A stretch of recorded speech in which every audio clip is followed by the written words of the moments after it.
Hay un nombre que atraviesa siglos de silencio, un nombre que fue borrado de los textos sagrados, pero nunca de la memoria colectiva.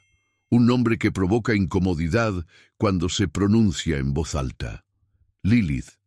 Mucho antes de que Eva fuera formada de la costilla de Adán, antiguas tradiciones judías hablan de otra mujer, una mujer que no aceptó someterse, una mujer que eligió la expulsión antes que la obediencia. Y aquí surge una pregunta que nadie quiere hacer en voz alta. Si Lilith existió, si fue real en algún sentido más allá del mito, ¿su linaje habría sobrevivido hasta hoy? ¿Quiénes heredaron su sangre? Esta no es una pregunta retórica, es una investigación, porque durante más de 2000 años, rabinos, cabalistas, demonólogos y estudiosos del texto sagrado han debatido no solo quién fue Lilith, sino qué dejó tras de sí. Y las respuestas que encontraron fueron tan inquietantes que muchas de ellas fueron ocultadas, reinterpretadas o declaradas heréticas. En este canal no repetimos historias, abrimos archivos, leemos el texto con atención y miramos donde la Biblia guarda silencio, porque el silencio de la Biblia sobre Lilith no es casual, es deliberado. Y ese silencio, como veremos, dice tanto como las palabras que fueron escritas. Imagina por un momento que estás en una biblioteca antigua, en Babilonia, varios siglos antes de Cristo. Frente a ti hay tablillas de arcilla con inscripciones en acadio. En ellas aparece el nombre de un demonio femenino, Lilitu, una criatura de la noche. Una entidad que ronda las casas donde hay recién nacidos, una figura asociada con el viento, la seducción y la muerte prematura. Ahora avanza en el tiempo, siglo IX de nuestra era, en algún lugar del mundo judío medieval. Un texto extraño, casi prohibido, comienza a circular entre estudiosos, el alfabeto de Ben Sira, y allí, por primera vez de manera explícita, se cuenta la historia completa. Lilith fue la primera mujer de Adán. Fue creada del mismo barro que él, no de su costilla, no como una ayuda, sino como igual. Y aquí es donde muchos se detienen, porque esta afirmación desafía toda la narrativa tradicional del Génesis. Si Lilith fue creada antes que Eva, si estuvo en el Edén, si conoció a Adán, entonces toda la teología de la creación de la mujer necesita ser reexaminada. Pero lo que más inquieta no es solo su existencia, es lo que sucedió después de que abandonó el jardín. Según el alfabeto de Ben Sira, Lilith huyó del Edén pronunciando el nombre sagrado de Dios. Se refugió junto al Mar Rojo. Allí, según el relato, comenzó a unirse con demonios. Y de esas uniones nacieron cientos de hijos cada día. Hijos de la noche, hijos de la rebeldía, hijos que nunca fueron bendecidos por Dios. Tal vez nunca te dijeron esto en la escuela dominical, tal vez nunca escuchaste en un sermón que antes de Eva hubo otra mujer, y que esa mujer tuvo descendencia, porque esta historia plantea preguntas teológicas peligrosas. Si Lilith tuvo hijos, ¿esos hijos eran humanos? ¿Eran demonios? ¿Eran algo intermedio? ¿Y qué pasó con ellos a lo largo de los siglos? Este canal es para quienes no buscan respuestas rápidas, sino comprensión profunda. Si te apasionan las historias bíblicas profundas y los misterios que casi nunca se cuentan, deja tu like y suscríbete ahora al canal. Cada día abrimos un nuevo archivo de la Biblia para ti. Ahora bien, aquí debemos hacer una distinción fundamental. Lilith no aparece en el texto canónico del Génesis. Lee el primer capítulo, lee el segundo capítulo. Busca su nombre. No lo encontrarás. Lo que sí encontrarás es esto. En Génesis 1, versículo 27, dice que Dios creó al ser humano a su imagen, varón y hembra los creó. Pero en Génesis 2, la narrativa cambia. Allí Dios forma a Adán del polvo, y solo después, al ver que no es bueno que esté solo, crea a Eva de su costilla. ¿Por qué dos relatos de creación? ¿Por qué esta aparente contradicción? Durante siglos, los rabinos intentaron armonizar estos textos, y algunos de ellos llegaron a una conclusión incómoda. Tal vez hubo dos creaciones de mujer. La primera, simultánea a Adán, mencionada en Génesis 1. La segunda, posterior, derivada de él, narrada en Génesis 2. Y si hubo dos creaciones de mujer, entonces la primera no fue Eva. Aquí el texto se vuelve incómodo. Porque lo que estamos viendo no es solo mitología, es teología en crisis. Es el intento de explicar por qué el texto sagrado parece contradecirse a sí mismo, y en ese intento de explicación nace Lilith, o mejor dicho, renace, porque como veremos, Lilith es mucho más antigua que el judaísmo. Pero volvamos a la pregunta central. ¿Tuvo descendencia? Y si la tuvo, ¿quiénes son hoy? Las tradiciones judías medievales no solo afirman que Lilith tuvo hijos, afirman que sigue teniéndolos, que cada noche seduce a hombres en sus sueños, que recoge el semen derramado en vano y con él engendra más criaturas de la oscuridad, que sus hijos son los responsables de la muerte súbita de infantes, que acechan en los umbrales, que esperan el momento de debilidad. Y aquí todo cambia, porque si esto es tomado como verdad literal, entonces la descendencia de Lilith no es algo del pasado remoto, es algo del presente continuo, está entre nosotros, invisible, actuando en las sombras, perpetuando el linaje de la primera rebelde. Pero ¿qué tan literal debemos tomar esto? ¿Estamos hablando de demonios reales o de símbolos culturales, de herencia biológica o de herencia espiritual? Estas son las preguntas que este archivo intentará responder, no con dogmatismo, no con certezas absolutas, sino con evidencia textual, histórica y simbólica.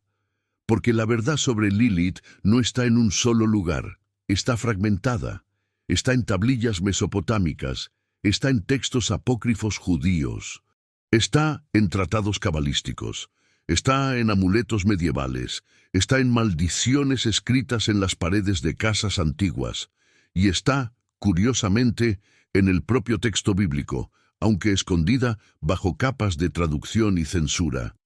En Isaías 34, versículo 14, en medio de una profecía de destrucción sobre Edom, aparece un nombre extraño. En algunas traducciones dice criatura nocturna, en otras lechuza, en otras simplemente Lilith. Es la única vez que su nombre aparece en la Biblia hebrea canónica, y aparece no como una mujer, no como la primera esposa de Adán, sino como un demonio que habitará las ruinas desoladas. Este detalle altera por completo la lectura tradicional, porque significa que quien escribió Isaías conocía a Lilith, la conocía como entidad real, la mencionaba junto a chacales, avestruces y otras criaturas del desierto, y no sentía la necesidad de explicar quién era, lo que sugiere que su audiencia ya lo sabía. Entonces, ¿qué sucedió? ¿Por qué Lilith fue borrada del Génesis, pero conservada en Isaías? ¿Por qué se convirtió en tabú hablar de ella como la primera mujer?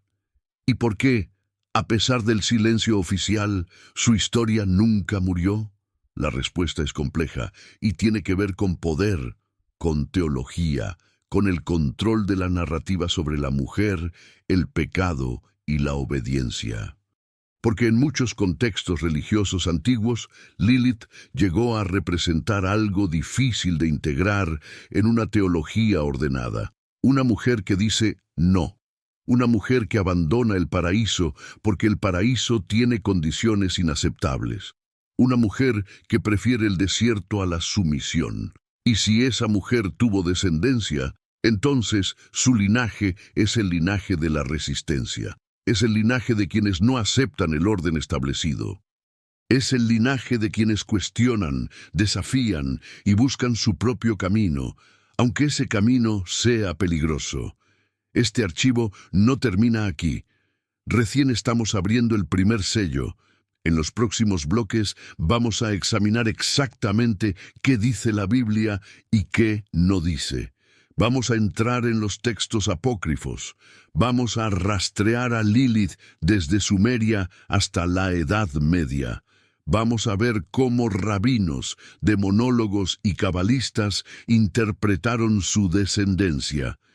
Y vamos a preguntarnos finalmente si su legado existe hoy no como sangre, sino como símbolo, como arquetipo, como herencia cultural de resistencia femenina, porque tal vez la pregunta no es si hay descendientes biológicos de Lilith. Tal vez la pregunta es, ¿quiénes llevan su espíritu? Ahora debemos hacer algo que pocas veces se hace con honestidad intelectual: leer el texto bíblico exactamente como está escrito, sin interpretaciones posteriores, sin tradiciones agregadas, sin la lente de 2000 años de teología, solo el texto. Porque si vamos a investigar si Lilith tuvo descendencia, primero debemos establecer con precisión qué dice la Biblia sobre ella. Y la respuesta es tan inquietante como reveladora: casi nada. Abre el libro del Génesis. Comienza a leer desde el primer versículo. Llegarás al capítulo 1, versículo 27, donde dice: «Y creó Dios al hombre a su imagen, a imagen de Dios lo creó. Varón y hembra los creó». Aquí la creación de hombre y mujer es simultánea. No hay jerarquía, no hay secuencia. Ambos son creados juntos, al mismo tiempo, de la misma manera. Y Dios los bendice, les dice: «Sean fructíferos y multiplíquense». Pero luego llegas al capítulo 2, y aquí la narrativa cambia por completo. Ahora Dios forma a Adán del polvo de la tierra, lo coloca en el Edén, le da el mandato de cuidar el jardín, le prohíbe comer del árbol del conocimiento. Y solo entonces, en el versículo 18 dice: «No es bueno que el hombre esté solo, le haré ayuda idónea para él». Y procede a formar a Eva de la costilla de Adán. Y aquí es donde muchos se detienen, porque estas dos narrativas no coinciden. En Génesis 1, varón y hembra son creados simultáneamente. En Génesis 2, la mujer es creada después, derivada del hombre, como respuesta a su soledad. Entonces, ¿qué mujer fue creada primero? ¿La del capítulo 1 o la del capítulo 2? La respuesta oficial de la teología cristiana y judía tradicional es que se trata del mismo evento narrado desde dos perspectivas diferentes. Génesis 1 sería un resumen poético. Génesis 2 sería el relato detallado. No hay contradicción. No hay dos mujeres. Solo hay Eva. Y esta explicación satisface a muchos. Cierra la conversación. Resuelve el aparente conflicto. Pero no satisfizo a todos los rabinos antiguos, porque ellos leían el texto en hebreo, y en hebreo las diferencias son aún más marcadas. En Génesis 1, la palabra usada para hombre es Adam, que puede significar humanidad en general. En Génesis 2, Adam se convierte en un nombre propio, Adán. En Génesis 1, la creación es colectiva. En Génesis 2 es individual, y estas diferencias lingüísticas no son menores, son estructurales. Entonces, algunos rabinos del período talmúdico y post-talmúdico comenzaron a preguntarse: ¿y si no es la misma mujer? ¿Y si Génesis 1 describe una primera creación que fracasó? ¿Y si la mujer creada simultáneamente con Adán no fue Eva? Tal vez nunca te dijeron esto, pero esta pregunta no es moderna. No es una invención de feministas del siglo XX. Es una pregunta que rabinos judíos se hacían hace más de 1500 años. Y cuando buscaron un nombre para esa primera mujer, encontraron uno que ya existía en la tradición mesopotámica: Lilith. Pero aquí debemos ser absolutamente claros. El nombre Lilith no aparece en Génesis, no está en el capítulo 1, no está en el capítulo 2, no está en el relato de la creación. Si buscas a Lilith en el Pentateuco, en los 5 libros de Moisés, solo encontrarás silencio, y ese silencio es el corazón de todo este misterio. Porque la ausencia de un nombre no es lo mismo que la ausencia de una presencia. Durante siglos, los estudiosos del texto sagrado han notado anomalías en el Génesis, detalles que no encajan, fragmentos que parecen haber sido editados, versículos que sugieren que falta información. Por ejemplo, en Génesis 4, versículo 17, Caín se va de la presencia de Dios, llega a la tierra de Nod y allí conoce a su mujer. ¿De dónde salió esa mujer? Si solo existían Adán, Eva, Caín y Abel acababa de morir, ¿quién era la esposa de Caín?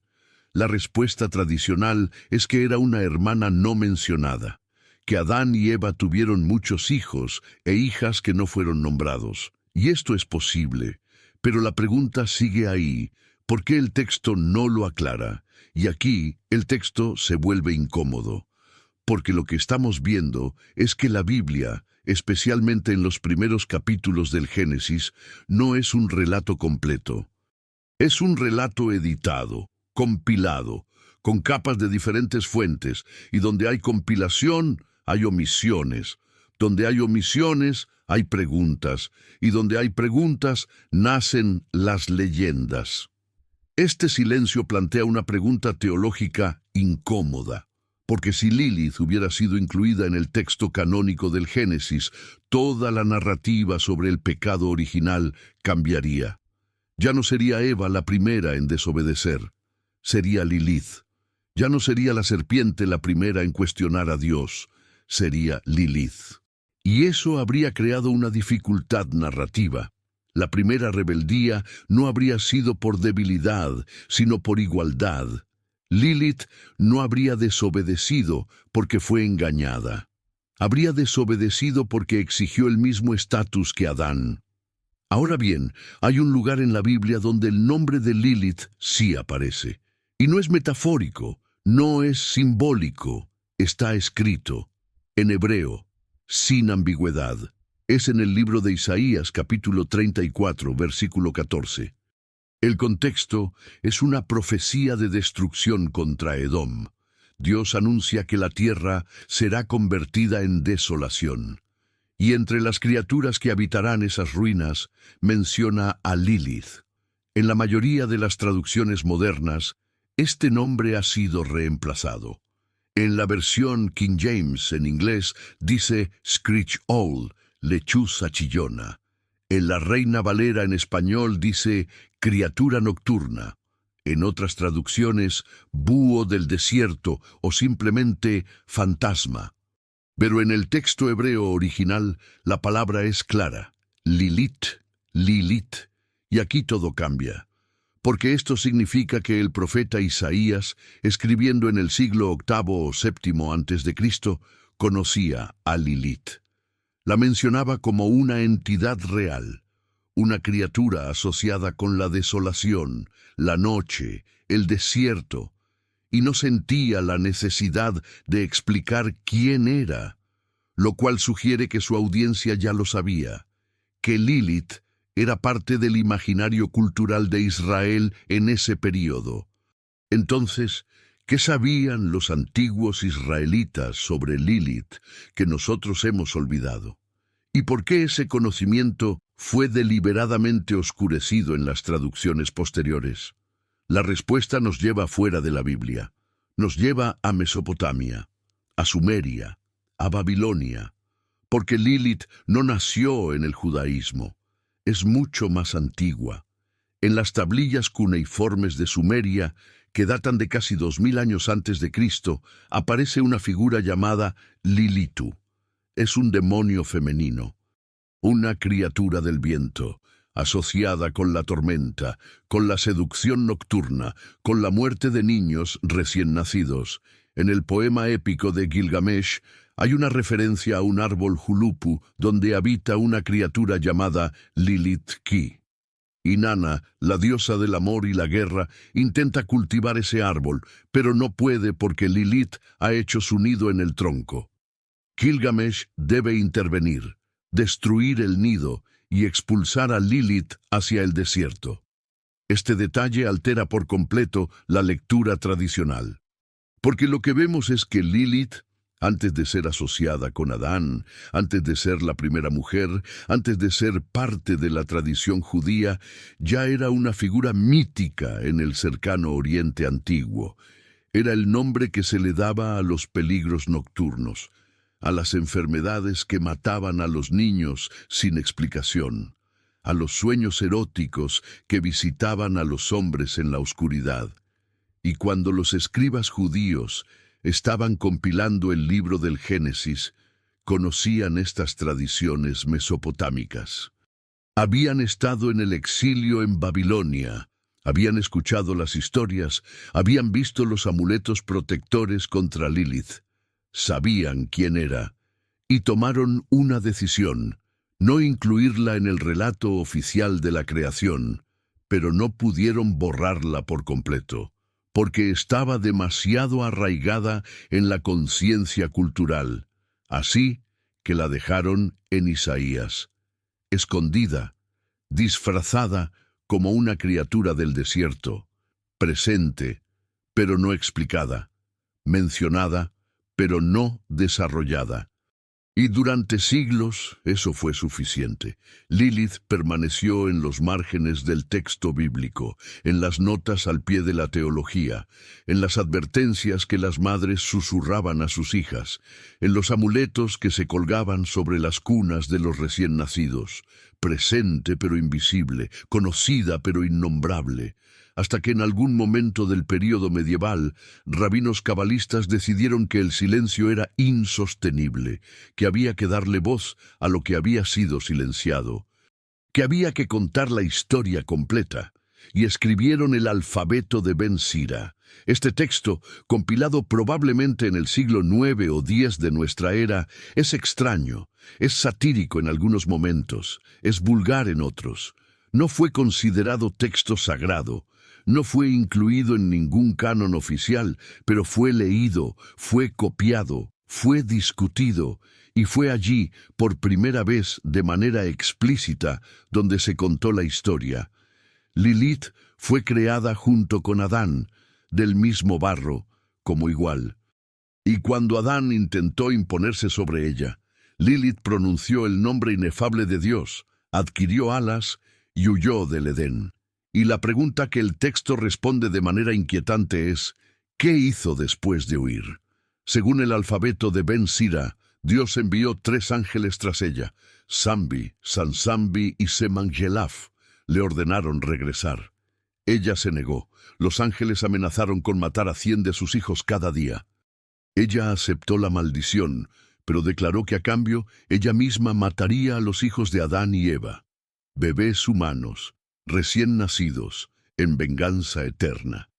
Este relato no está en la Biblia, pero explica algo que sí está en la Biblia: el miedo. El miedo ancestral a la muerte súbita de infantes, el miedo que llevó a generaciones de madres judías a colocar amuletos protectores en las habitaciones de sus bebés. Amuletos con los nombres de los 3 ángeles, amuletos que decían: Lilith, aléjate. Aquí no tienes poder. Y si esos amuletos eran necesarios, si ese miedo era real, entonces la pregunta se vuelve inevitable: ¿dónde están los hijos de Lilith? ¿Murieron todos? ¿O algunos sobrevivieron? Y si sobrevivieron, ¿dónde están hoy? Aquí el texto bíblico se calla. No ofrece respuestas, solo preguntas, solo vacíos que la tradición posterior intentó llenar. Pero esos vacíos, como veremos, son más reveladores que cualquier certeza, porque nos muestran que la historia oficial siempre tuvo grietas, y en esas grietas Lilith nunca dejó de existir. Ahora debemos adentrarnos en los textos que fueron dejados fuera, en las tradiciones que fueron marginalizadas, En los escritos que rabinos, cabalistas y demonólogos guardaron durante siglos, algunos con reverencia, otros con miedo. Porque si queremos rastrear la descendencia de Lilith, debemos ir a los lugares donde su historia fue preservada cuando la Biblia canónica decidió guardar silencio. El texto más importante, el que establece la narrativa completa de Lilith como primera mujer de Adán, es el alfabeto de Ben Sira. Este documento, compilado probablemente entre los siglos 9 y 11 de nuestra era, es extraño desde su mismo inicio. No es un texto sagrado, no es parte del Talmud, no tiene la autoridad de la Torá. Es en muchos sentidos un texto subversivo, satírico, provocador, y precisamente por eso fue leído en secreto durante generaciones. En el alfabeto de Ben Sira, la historia se cuenta con una claridad brutal. Dios crea a Lilith del mismo barro que Adán. No hay diferencia en origen, no hay jerarquía, son iguales. Pero cuando llega el momento de la intimidad, Adán le ordena a Lilith que se acueste debajo de él. Lilith se niega. Argumenta: ¿por qué debo acostarme debajo de ti? Yo también fui hecha de polvo y por lo tanto soy tu igual. Y aquí es donde muchos se detienen, porque esta frase, esta simple declaración de igualdad, contiene toda la teología que en muchos contextos religiosos resultaba difícil de integrar. Lilith no está cuestionando a Dios, está cuestionando a Adán. No está rechazando el mandato divino de multiplicarse, está rechazando la posición subordinada que Adán intenta imponerle. Adán insiste. Lilith se niega nuevamente, y entonces, según el texto, Lilith pronuncia el nombre inefable de Dios, el tetragramatón, Yahweh, y al pronunciarlo adquiere poder, le crecen alas, se eleva del suelo, y vuela fuera del Edén, hacia el desierto, hacia el Mar Rojo. Tal vez nunca te dijeron esto, pero en la tradición cabalística pronunciar el nombre sagrado de Dios no es simplemente hablar, es activar el poder de la creación misma, es usar el mismo instrumento con el que Dios formó el universo. Y Lilith, al conocer ese nombre, demuestra que tiene conocimiento prohibido, que no es ignorante, que es, en cierto sentido, igual a los ángeles. Dios, al ver que Lilith ha huido, envía a 3 ángeles tras ella, Sambi, Sansambi y Semangelaf. Los ángeles la encuentran junto al Mar Rojo, le ordenan regresar al Edén. Lilith se niega. Los ángeles amenazan: si no regresas, mataremos a 100 de tus hijos cada día. Y aquí el texto revela algo escalofriante. Lilith ya tiene hijos. Ya se ha unido con demonios, ya ha engendrado descendencia. Lilith responde con una maldición propia. Yo fui creada para dañar a los recién nacidos. Tendré poder sobre ellos desde su nacimiento hasta el 8º día de vida para los niños y hasta el 20º día para las niñas. Y solo me detendré cuando vea vuestros nombres o vuestras formas escritos en un amuleto. Este detalle altera por completo la lectura tradicional, porque lo que el alfabeto de Ben Sira está explicando no es solo el origen de Lilith, es el origen de una práctica cultural que duró milenios, los amuletos protectores contra Lilith, amuletos que las madres judías colgaban sobre las cunas de sus bebés, amuletos que aún hoy se encuentran en colecciones de museos, amuletos con los nombres de los 3 ángeles y una advertencia: Lilith, aléjate. Pero aquí debemos preguntarnos, ¿quiénes eran esos hijos que Lilith tuvo junto al Mar Rojo? ¿Qué tipo de criaturas eran? ¿Y qué pasó con ellos? El Zohar, el texto central de la cábala judía, compilado en el siglo XIII pero atribuido a enseñanzas mucho más antiguas, ofrece respuestas. Y son respuestas inquietantes. Según el Zohar, Lilith no tuvo hijos con un solo demonio. Se unió con Samael, el ángel de la muerte, y de esa unión nacieron legiones de espíritus malignos. Se unió con Ashmedai, el rey de los demonios, y de esa unión nacieron los Matsikim, los espíritus dañinos que acechan en lugares oscuros. Pero el Zohar va más allá. Dice que Lilith no solo tuvo hijos en el pasado remoto, sigue teniéndolos. Cada noche, según la tradición cabalística, Lilith vuela sobre la tierra buscando hombres que duermen solos. Se les aparece en sueños, los seduce, y con el semen que se derrama en vano, sin propósito reproductivo dentro del matrimonio, Lilith engendra más demonios, hijos fantasmales, hijos nocturnos, hijos que nunca fueron bendecidos por Dios. Y aquí el texto se vuelve incómodo, porque lo que estamos viendo no es solo mitología antigua, es teología sexual. Es el intento de controlar la sexualidad masculina mediante el miedo.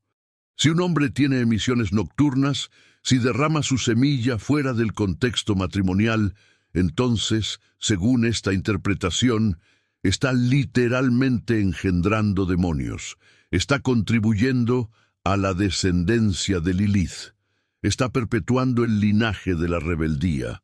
Esta tradición logró dos cosas simultáneamente: explicar el origen del mal en el mundo y controlar el comportamiento sexual de los hombres. Lilith fue vista como el castigo por la lujuria, como la consecuencia de la falta de autocontrol, como la prueba viviente de que la sexualidad descontrolada tiene consecuencias espirituales. Pero hay otra capa en esta tradición, porque según algunos textos cabalísticos, los hijos de Lilith no son todos iguales. Algunos son completamente demoníacos, espíritus sin cuerpo, entidades de pura malicia, pero otros son híbridos, mitad humanos, mitad demonios, y estos híbridos, según la leyenda, pueden caminar entre nosotros sin ser detectados. El Talmud, en el Tratado de Erubín, menciona que Adán, después de la muerte de Abel y antes del nacimiento de Set, se separó de Eva durante 130 años. ¿Y qué hizo durante ese tiempo? Según el Midrash, engendró espíritus, demonios y Lilín. Lilín es el plural de Lilith, lo que significa que Adán mismo, el primer hombre, tuvo descendencia con entidades demoníacas, con Lilith y sus hijas. Y aquí todo cambia. Porque si Adán tuvo hijos con Lilith, entonces la descendencia de Lilith no es externa a la humanidad, está entrelazada con ella. Los hijos de Adán y Eva no son los únicos descendientes del primer hombre. También están los hijos de Adán y Lilith. Y si esos hijos eran híbridos, mitad humanos, mitad espíritus, entonces podrían haberse mezclado con la descendencia humana a lo largo de generaciones. Tal vez nunca escuchaste esta interpretación, pero es antigua, muy antigua, y tiene paralelos inquietantes con otra narrativa bíblica, la de los Nefilim. En Génesis 6, versículos 1 al 4, se cuenta que los hijos de Dios se unieron con las hijas de los hombres y engendraron gigantes. El texto es críptico. No explica quiénes eran los hijos de Dios, no aclara si eran ángeles o humanos piadosos o alguna otra entidad. Pero el resultado es claro: una descendencia híbrida, una mezcla de lo divino y lo humano. Algunos rabinos medievales vieron una conexión entre los Nefilim y los hijos de Lilith. Ambos son el resultado de uniones prohibidas. Ambos representan la corrupción de la pureza original, y ambos, según el relato del diluvio, debían ser eliminados. Dios trae el diluvio precisamente porque la tierra se había llenado de violencia y corrupción, porque la línea entre lo humano y lo no humano se había vuelto borrosa. Pero el diluvio eliminó completamente la descendencia híbrida. El texto bíblico sugiere que no. Después del diluvio, en Números 13, los espías que Moisés envía a Canaán regresan diciendo que vieron Nefilim, gigantes, descendientes de Anac, lo cual significa que la descendencia híbrida sobrevivió de alguna manera, ya sea porque algunos Nefilim sobrevivieron al diluvio o porque la mezcla ocurrió nuevamente después. Y si los Nefilim pudieron sobrevivir, ¿por qué no la descendencia de Lilith? Ahora bien, debemos ser claros sobre algo fundamental. Estas tradiciones no son historia literal, son interpretaciones teológicas, son intentos de explicar el origen del mal, de la enfermedad, de la muerte infantil, de los sueños perturbadores. Pero el hecho de que no sean historia literal no significa que no sean significativas, porque revelan algo profundo sobre cómo las culturas antiguas entendían el mundo. En el mundo antiguo, la línea entre lo natural y lo sobrenatural era porosa. Los demonios no eran metáforas, eran entidades reales. Las enfermedades no eran causadas por bacterias o virus, eran causadas por espíritus malignos. Y la muerte de un bebé recién nacido no era una tragedia médica explicable, era un ataque de Lilith y su descendencia. Entonces, cuando una madre judía en la Edad Media colgaba un amuleto sobre la cuna de su bebé, no estaba realizando un ritual supersticioso sin sentido. Estaba protegiendo a su hijo de una amenaza que consideraba absolutamente real. Estaba invocando los nombres de los 3 ángeles que, según la tradición, tenían poder sobre Lilith. Y estaba declarando que en esa casa, Lilith no tenía autoridad. Estos amuletos han sobrevivido. Se encuentran en museos en Israel, en Europa, en Estados Unidos.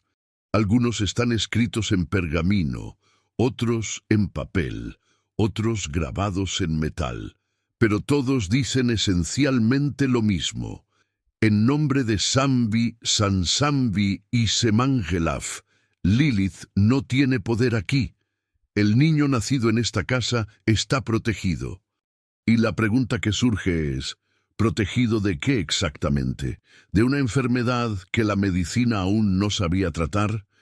¿De la muerte súbita del lactante que hoy llamamos SIDS? ¿O de algo más? ¿De la descendencia de Lilith que, según la leyenda, acechaba en las sombras esperando el momento de debilidad?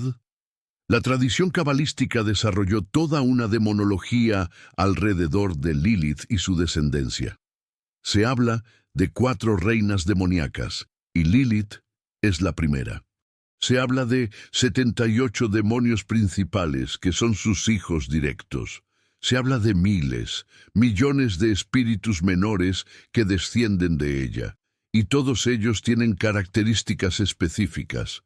Algunos atacan de noche, otros de día. Algunos causan enfermedades, otros causan locura. Algunos seducen, otros destruyen. Este detalle altera por completo la lectura tradicional, porque lo que vemos es que Lilith no es solo una figura, es un sistema, es toda una jerarquía demonológica. Es la madre de un linaje completo de entidades que, según la tradición, existen hasta hoy, invisibles, actuando desde las sombras, perpetuando el legado de la primera rebelde. Pero hay un elemento adicional que debemos considerar.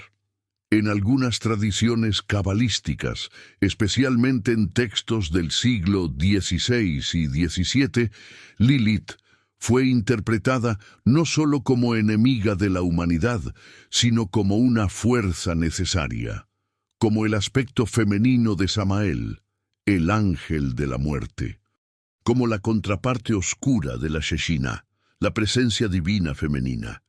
En esta interpretación, Lilith no es simplemente malvada, es parte del equilibrio cósmico, es la oscuridad necesaria para que exista la luz, es la rebeldía necesaria para que exista la obediencia.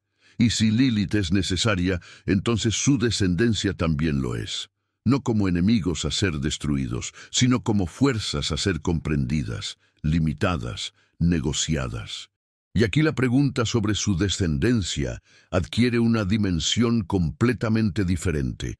No se trata de rastrear una línea de sangre literal, sino de comprender un arquetipo, un principio, una fuerza que se manifiesta de diferentes maneras a lo largo de la historia humana. Pero antes de llegar a esa conclusión, debemos examinar una pregunta más. ¿Hay alguna evidencia más allá de la leyenda de que la idea de la descendencia de Lilith haya tenido impacto real en la historia? ¿Alguien alguna vez afirmó ser descendiente de Lilith? ¿Alguien fue acusado de serlo? La respuesta, inquietantemente, es sí. Durante la caza de brujas en Europa, especialmente en comunidades judías askenazíes, hubo mujeres acusadas de ser hijas de Lilith. Mujeres que no se conformaban con el rol esperado, mujeres que practicaban medicina herbaria, mujeres que vivían solas, mujeres que se negaban a casarse o a tener hijos. Todas ellas podían ser vistas como herederas espirituales de Lilith, como portadoras de su rebeldía, y en algunos casos como descendientes literales. No hay registros de juicios formales acusando a alguien de ser descendiente biológica de Lilith, pero hay registros de acusaciones de pactos con Lilith, de invocaciones a Lilith, de mujeres que supuestamente habían aprendido magia oscura directamente de ella. Y en la lógica de la época, si alguien podía comunicarse con Lilith, si podía invocarla, entonces tal vez compartía su sangre, tal vez era parte de su linaje. Esto nos muestra que la idea de la descendencia de Lilith no fue solo una especulación teológica abstracta. Tuvo consecuencias reales. Fue usada para justificar persecuciones, para controlar a las mujeres, para castigar la no conformidad. Lilith fue vista no solo como la madre de los demonios, sino como el símbolo de toda mujer que se atrevía a decir no. Ahora debemos hacer la pregunta que importa, no la pregunta histórica, no la pregunta teológica, sino la pregunta existencial. Si Lilith tuvo descendencia, si su linaje ha sobrevivido de alguna forma a través de los siglos, ¿dónde está hoy? ¿Quiénes son sus herederos? ¿Y qué significa llevar la sangre de la primera rebelde? La respuesta depende de cómo definamos descendencia. Si buscamos una línea de sangre biológica, una genealogía rastreable desde Lilith hasta el presente, entonces debemos ser honestos. No existe. No hay registro histórico verificable de ninguna familia que afirme descender literalmente de Lilith. No hay pruebas genéticas, no hay documentos, no hay linaje comprobable. Pero si ampliamos la definición, si entendemos descendencia no solo como herencia biológica, sino como herencia espiritual, simbólica, cultural, entonces la respuesta cambia por completo. Porque en ese sentido, la descendencia de Lilith está en todas partes, y siempre ha estado. Cada mujer que ha dicho no cuando se esperaba que dijera sí. Cada mujer que ha elegido la autonomía sobre la conformidad. Cada mujer que ha rechazado un rol impuesto y ha exigido ser tratada como igual. Cada una de ellas lleva el espíritu de Lilith. No su sangre, sino su rebeldía, su dignidad, su negativa a ser subordinada. Y aquí es donde muchos se detienen, porque en la lectura contemporánea, esta interpretación convierte a Lilith de demonio en símbolo, de enemiga en ancestro, de criatura nocturna en arquetipo de liberación femenina. Y para algunos, esto es exactamente lo que debería ser. Para otros, es una reescritura moderna que ignora siglos de teología. Pero la verdad es que Lilith siempre ha sido ambas cosas simultáneamente. Demonio y símbolo, amenaza y promesa, maldición y bendición, porque los mitos no son estáticos, evolucionan, se transforman, adquieren nuevos significados según las necesidades de cada época. En el siglo XIX, cuando los movimientos feministas comenzaron a cuestionar la subordinación legal y social de las mujeres, Lilith fue redescubierta, no como demonio, sino como heroína, como la primera mujer que se negó a ser propiedad, como la precursora de toda lucha por la igualdad de género. Y esta lectura no fue inventada de la nada. Estaba implícita en el texto del alfabeto de Ben Sira desde el principio, solo que durante siglos Nadie quiso verla. Tal vez nunca te dijeron esto, pero la historia de Lilith es la historia de cómo las narrativas pueden ser usadas tanto para oprimir como para liberar. Durante siglos fue usada para asustar a las mujeres, para controlar su sexualidad, para justificar su subordinación.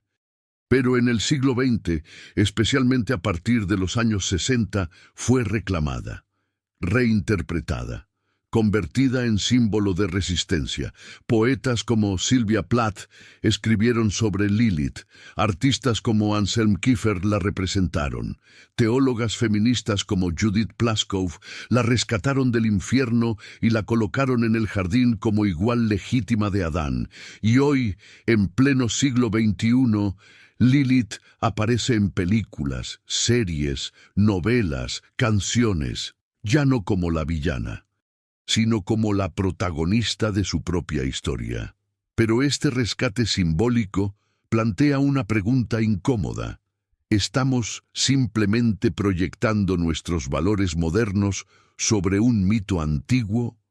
¿O estamos descubriendo algo que siempre estuvo ahí, pero que fue deliberadamente oscurecido? La respuesta probablemente es ambas cosas, porque los textos antiguos son complejos, contienen múltiples capas de significado, y cada generación lee esos textos desde su propio contexto.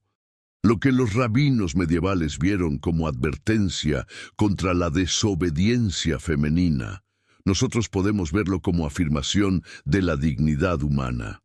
Ambas lecturas están en el texto, ambas son válidas, y aquí el texto se vuelve incómodo. Porque lo que estamos diciendo es que no hay una sola manera correcta de entender a Lilith. No hay una interpretación definitiva. Hay tradición, hay historia, hay simbolismo, y hay espacio para que cada persona decida qué significa Lilith para ella. Pero volvamos a la pregunta de la descendencia. Si aceptamos que la herencia de Lilith es simbólica, entonces debemos preguntarnos, ¿qué heredaron sus descendientes espirituales? ¿Qué características definen a quienes llevan su legado? La primera característica es la autonomía. Lilith no aceptó que alguien más decidiera por ella. No aceptó una posición que consideraba indigna, y pagó el precio: el exilio, la demonización, el olvido en el texto canónico. Pero no se arrepintió, no regresó. Y en ese sentido, sus herederos son quienes priorizan la autonomía incluso cuando el costo es alto. La segunda característica es la sexualidad no controlada. Lilith, en la tradición, fue vista como una figura de sexualidad libre, no condicionada al matrimonio, no subordinada a la reproducción, y por eso fue demonizada. Porque una mujer con sexualidad autónoma era, y en muchos contextos sigue siendo, una amenaza al orden establecido. Sus herederos son quienes rechazan que su sexualidad sea definida, controlada o juzgada por otros. La tercera característica es la maternidad elegida, no impuesta. Lilith tuvo hijos, según la leyenda, pero los tuvo en sus propios términos. No porque Adán se lo ordenara, no porque Dios se lo mandara, sino porque ella eligió. Y sus hijos, aunque demonizados en la tradición, eran suyos. Sus herederos son quienes defienden el derecho a elegir sí, cuándo y cómo ser madres. Y aquí todo cambia, porque estas tres características no describen a demonios, describen a seres humanos que reclaman su dignidad fundamental. Y en ese sentido, la descendencia de Lilith no es una maldición, es una bendición. Este detalle altera por completo la lectura tradicional, porque lo que estamos viendo es que el legado de Lilith no es biológico, es ideológico. No se transmite por sangre, se transmite por elección. Cualquiera puede ser heredero de Lilith, cualquiera que elija la autonomía sobre la sumisión, la dignidad sobre la conformidad. la verdad sobre la conveniencia. Pero debemos ser honestos sobre algo. Este legado tiene un precio. Lilith fue exiliada, fue demonizada, fue borrada del texto sagrado, y quienes hoy llevan su espíritu también enfrentan resistencia, también son etiquetados, también son marginalizados, porque toda estructura de poder teme a quienes se niegan a conformarse. En el mundo antiguo, las mujeres que mostraban autonomía eran acusadas de estar poseídas por Lilith. En el mundo medieval, eran acusadas de brujería. En el mundo moderno, son acusadas de ser radicales, extremistas, peligrosas. El lenguaje cambia, pero la dinámica permanece. El poder intenta controlar nombrando, etiquetando, demonizando. Y sin embargo, el espíritu de Lilith persiste, generación tras generación, siglo tras siglo, porque la necesidad de autonomía es fundamental al ser humano. No se puede erradicar con exilio, no se puede suprimir con censura, no se puede eliminar con silencio. La exclusión de Lilith del texto canónico tuvo un efecto duradero. Al relegar su historia a los márgenes, al convertirla en figura menor mencionada solo en Isaías, esta decisión editorial intentó eliminar el ejemplo de resistencia femenina. Intentó hacer que pareciera que Eva fue la primera y única mujer, que no hubo alternativa, que la subordinación era natural, inevitable, ordenada por Dios. Pero no funcionó, porque las historias tienen poder. Y las historias suprimidas tienen aún más poder. Lilith sobrevivió en amuletos, sobrevivió en advertencias susurradas, sobrevivió en textos apócrifos, sobrevivió en la imaginación popular, y eventualmente fue rescatada, reivindicada, restaurada. Entonces, ¿quiénes heredaron la sangre de Lilith? Si buscamos linaje biológico, nadie. Pero si buscamos legado espiritual, millones. Todos los que se han negado a aceptar que su valor depende de su obediencia. Todos los que han elegido el exilio sobre la sumisión. Todos los que han dicho, como Lilith, fui hecho del mismo polvo, y por lo tanto soy igual. Y esta igualdad, esta dignidad fundamental, es la verdadera descendencia de Lilith. No está en los genes, está en la conciencia, en la elección, en el acto diario de rechazar la subordinación y afirmar la autonomía. En el mundo antiguo, esta elección era considerada demoníaca. Hoy es considerada humana, y ese cambio de percepción es, en sí mismo, evidencia del legado de Lilith. Porque ella fue la primera, según el mito, en hacer esa elección, la primera en pagar el precio, la primera en demostrar que era posible sobrevivir fuera del jardín. Y si hay algo que podemos aprender de su historia, es esto. El jardín no es el único lugar donde se puede vivir. Hay vida más allá de los muros del Edén. Hay dignidad más allá de la obediencia. Hay futuro más allá de la conformidad. La pregunta no es ¿quiénes heredaron la sangre de Lilith? La pregunta es ¿quiénes están dispuestos a heredar su espíritu? ¿Quiénes están dispuestos a pagar el precio de la autonomía? ¿Quiénes están dispuestos a ser demonizados por defender su dignidad? Porque esa es la verdadera descendencia de Lilith, no una línea de sangre, sino una línea de elección, una cadena de decisiones que atraviesa siglos. Desde la primera mujer que dijo no, hasta todas las personas que hoy siguen diciendo no a la subordinación. Y en ese sentido, Lilith no murió en el desierto, no fue destruida por los ángeles, no fue eliminada por el diluvio.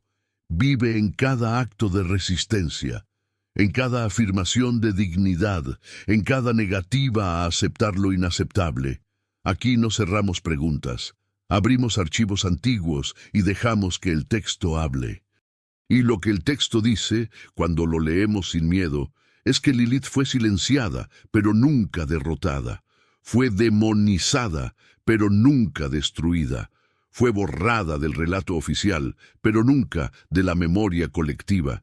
y su descendencia, la verdadera descendencia, no son criaturas de la noche, son seres humanos que eligen la luz de la conciencia sobre la oscuridad de la conformidad, que eligen la verdad incómoda sobre la mentira conveniente, que eligen ser herederos de la primera rebelde, sabiendo que la rebeldía siempre tiene consecuencias, pero que algunas cosas valen más que la comodidad.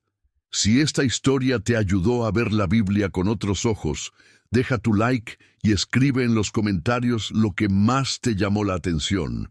Y si aún no estás suscrito al canal, por favor suscríbete y activa la campanita para no perderte las próximas historias.